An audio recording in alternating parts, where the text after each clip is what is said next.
नोरमा group, जो सोचता है वो करता है। आपके अपने सपनों का आशियाना। क्या विपक्ष पूरी तरह से समाप्त हो गया है? तेजस्वी यादव ने सरेंडर कर दिया है या फिर कोई और प्लान है? इन सभी बातों को समझने के लिए आपको ये समझना पड़ेगा कि बिहार और देश की राजनीति में चल क्या रहा है।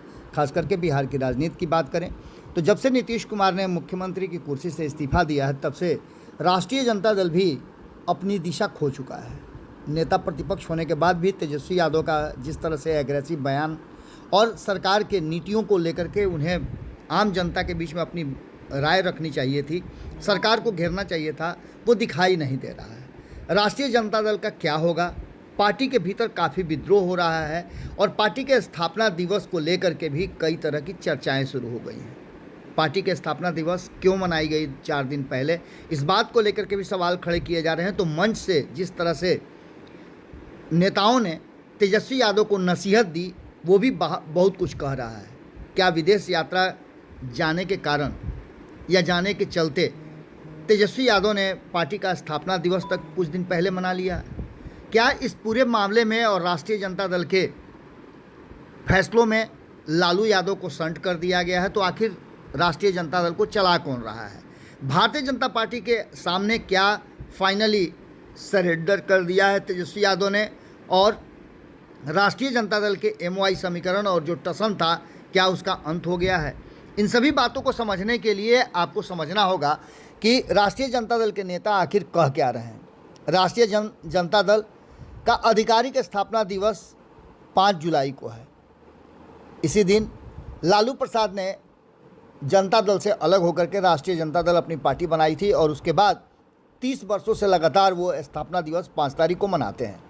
लेकिन इस बार 1 जुलाई को ही, यानी 4 दिन पहले 30वां स्थापना दिवस मना लिया गया और इसके तुरंत बाद नेता प्रतिपक्ष और RJD के कार्यकारी राष्ट्रीय अध्यक्ष तेजस्वी यादव सपरिवार 10 दिनों के लिए यूरोप यात्रा पर रवाना हो गए। अब इस पूरे घटनाक्रम पर एक तरफ जहां विपक्ष यानी कि राष्ट्रीय जनता दल के विरोधी जो हैं वो हमला कर रहे हैं, तो वहीं दूसरी तरफ पार्टी के भीतर भी काफ़ी विद्रोह है। आपको बता दें कि तेजस्वी यादव के इस कदम को लेकर के सत्ताधारी राष्ट्रीय जनतांत्रिक गठबंधन NDA की तरफ से भी काफ़ी हमला किया जा रहा है और बताया जा रहा है कि ये कहीं ना कहीं तेजस्वी यादव का राजनीति से अपनी डिस्टेंस बनाने की एक शुरुआत है। भारतीय जनता पार्टी नेतृत्व के कई नेता, यहाँ तक कि जीतन राम मांझी ने भी इस मामले को आड़े हाथों लिया है। भारतीय जनता पार्टी का कहना है कि बिहार की जनता ने हालिया विधानसभा चुनावों में राष्ट्रीय जनता दल को महज 25 सीटें दी, यानी उसकी समाप्ति की तरफ भेज दिया है। तो वहीं तेजस्वी यादव जनता के बीच रहने के बजाय अपने व्यक्तिगत विदेशी यात्राओं और निजी कार्यों में व्यस्त रहते हैं। जनता से उनका कोई लेना देना नहीं है, उनको घूमने फिरने और ऐश करने से मतलब है। पार्टी के स्थापना दिवस तक को अपने घूमने के लिए वो 4 दिन पहले मना लेते हैं। वहीं आपको बता दें कि इस बात को लेकर के राष्ट्रीय जनता दल की तरफ से भी पलटवार जरूर किया गया है और बताया गया है कि ये कहीं ना कहीं तेजस्वी फोबिया है जो भारतीय जनता पार्टी और NDA के नेता दिखा रहे हैं।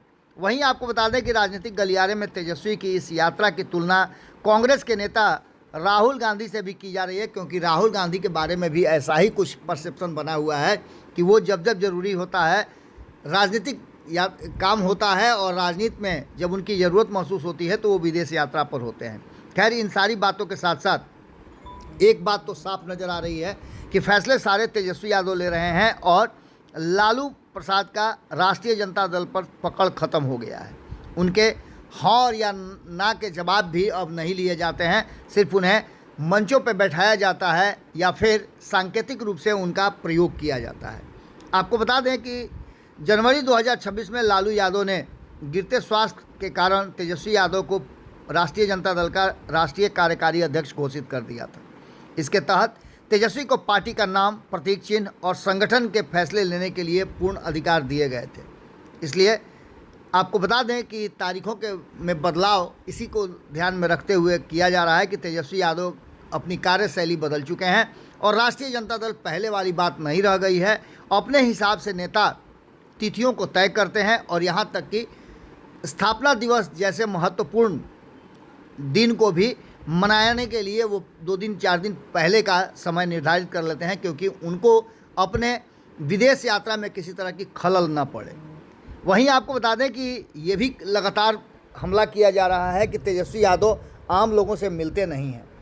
अंतिम फैसला तेजस्वी यादव का ही होता है। लालू प्रसाद सिर्फ संकेत के आधार पर रहते हैं।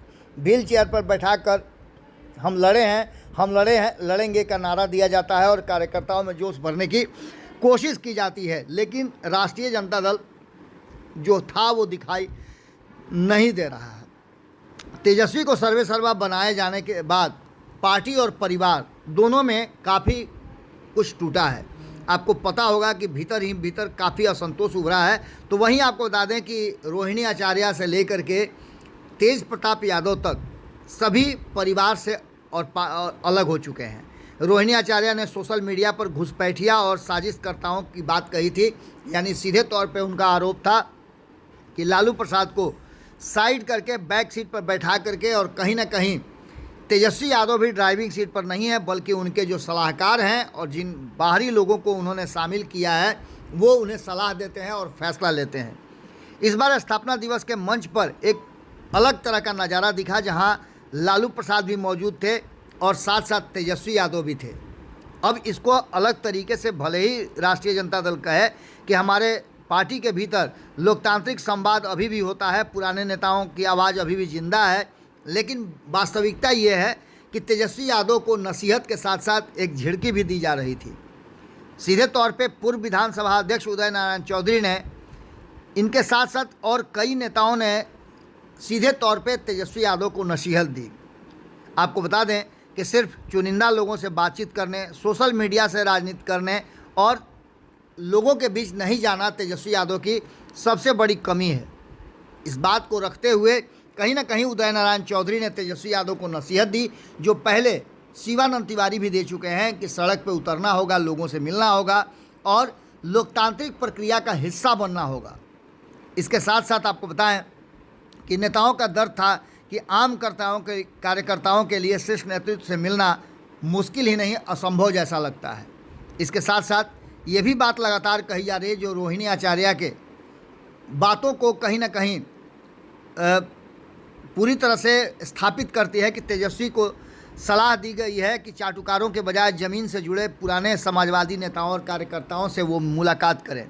यानी सीधे तौर पे देखा जाए तो कहीं ना कहीं राष्ट्रीय जनता दल का अब क्या होगा, ये सवाल हर उस राष्ट्रीय जनता दल के और लालू प्रसाद के समर्थकों का है। तो वहीं पार्टी के भीतर जो वर्तमान स्थिति है और जिस तरह से पार्टी के भीतर चल रहा है, उसको लेकर के विद्रोह की भी स्थिति उत्पन्न हो गई है। विदेश यात्रा पर तेजस्वी गए हैं और लालू के संट होने को लेकर के भी लोगों की चिंताएं काफ़ी हैं। अब ऐसे में ये भी कहा जा रहा है कि कहीं ऐसा तो नहीं कि जो सलाहकार हैं तेजस्वी यादव के, वो भारतीय जनता पार्टी के सामने फाइनली सरेंडर कर दिया है और ये कहीं ना कहीं राष्ट्रीय जनता दल के अंत की शुरुआत है क्या। तेजस्वी यादव का स्थापना दिवस पहले मनाकर विदेश जाना राजनीतिक रूप से भले ही एनडीए को हमला कर रही हो, लेकिन राष्ट्रीय जनता दल के भीतर इसको लेकर के अभी भी तेजस्वी यादव का पक्ष लिया जा रहा है। हालांकि लालू की पकड़ कमज़ोर हुई है, इससे इनकार नहीं किया जा सकता है। स्वास्थ्य की दृष्टि से भी देखा जाए तो वो अब उतने सक्षम नहीं है। इस बीच आपको बता दें कि जो परिस्थिति और स्थिति राष्ट्रीय जनता दल के भीतर है, जिस तरह के समीकरण बने हैं और जिस तरह से परिवार से लेकर पार्टी के भीतर तक विद्रोही तेवर लोगों ने अपनाए हैं, उससे साफ लग रहा है कि ये लालू प्रसाद वाली राजद तो नहीं है। इसके साथ साथ वोट बैंक भी टूटे हैं और नई समीकरण पर जब तेजस्वी यादव कुछ अलग करना चाहते हैं, उसमें भी उनको सफलता नहीं मिल रही है। अब देखना होगा कि विदेश से लौटने के बाद वो किस तरह से काम करते हैं। इसी बीच आपको बता दें कि मानसून सत्र भी शुरू होने वाला है। देखना होगा कि जिस तरह से पिछले बजट सत्र में पूरे सत्र गायब रहे, वैसे ही क्या मानसून सत्र से भी नेता प्रतिपक्ष नदारद रहेंगे। क्या होता है ये तो आने वाला वक्त बताएगा, लेकिन राष्ट्रीय जनता दल को लेकर के एक मजबूत पार्टी जो बिहार में 15 वर्षों तक शासन कर चुकी है, विपक्ष की भूमिका निभा चुकी है और 20 वर्षों में भी लगभग 5 वर्षों तक सत्ता का सुख भोग चुकी है, ऐसी पार्टी का अचानक से विलोपित होना कहीं ना कहीं लोगों को पच नहीं रहा है। अब इसके पीछे नेतृत्व है या फिर साजिश है, ये देखना होगा और ये देखने के लिए राष्ट्रीय जनता दल के बड़े नेताओं को आगे आना होगा। जुड़े रहिए भारत लाइव के साथ, खबरों का सिलसिला लगातार जारी है। बहुत बहुत धन्यवाद। आपके सपनों को हमने सजाया है। ई होम्स पैनोरामा को हमने बनाया है। ई होम्स मेरा एक सपना था जिस पे मैं पिछले 4 साल से काम कर रहा था। हमने जो बनाया है वो सबने है माना। ई होम्स पैनोरामा में हो आपका भी आशियाना।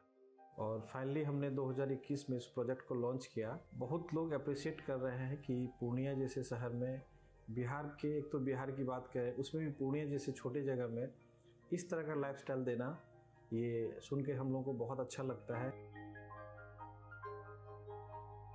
ई होम्स में हमने कुछ और भी किया है, जैसे हम जिस जगह में रह रहे हैं हमारे फैमिली सिक्योर हो, उनको सिक्योरिटी का ध्यान में रखा है। आपकी सुविधा और सुरक्षा आपके लिए खास है, ये आपका विश्वास है। इसमें आर्टिफिशियल इंटेलिजेंस का 7 लेयर सिक्योरिटी का हमने इस्तेमाल किया है। लस ग्रीन कैंपस को बनाया है। यदि हमारा बाउंड्री वाल है तो वो वर्टिकल गार्डन है। ये जितनी भी फैसिलिटी होता है एक इंटरनेशनल टाउनशिप में, ई होम्स है, ये हम लोग विश्वास नहीं कर पा रहे हैं। जो भी हमारे मित्र दोस्त या जो भी हमारे बाहर के बाहर आते हैं तो हम लोगों को बहुत अच्छा सुनने को मिलता है और बहुत अच्छा क्रेडिट मिल रहा है। वो सारा हमने सिर्फ एक बिल्डिंग नहीं बनाया, हमें एक बहुत अच्छा लाइफस्टाइल दिया ई होम्स में, और मेरा एक सपना था जिसको मैं आज फुलफिल होते हुए देख पा रहा हूँ। ये आपका आवास है। ई होम्स पैनोरामा में अब आपका निवास है। E homes panorama, luxurious lifestyle redefined. Panorama group, जो सोचता है वो करता है। अगर ये वीडियो पसंद आई और वह बिहार के राजनीति और बिहारियत से सरोकार रखेनी तो सब्सक्राइब बटन दबा के चैनल के सब्सक्राइब कर ली। ओजे एगो घंटी बा, ओकरा बटन दबा देला से कुल सटीक और मारक खबर रुआ मुफ्त में मिल जाई। अगर रुआ पत्रकारिता के हमनी के नया प्रयोग में सहयोग कर चाहतानी तो ज्वाइन बटन दबा दी। पेटीएम नंबर नोट कर ली 9386816700।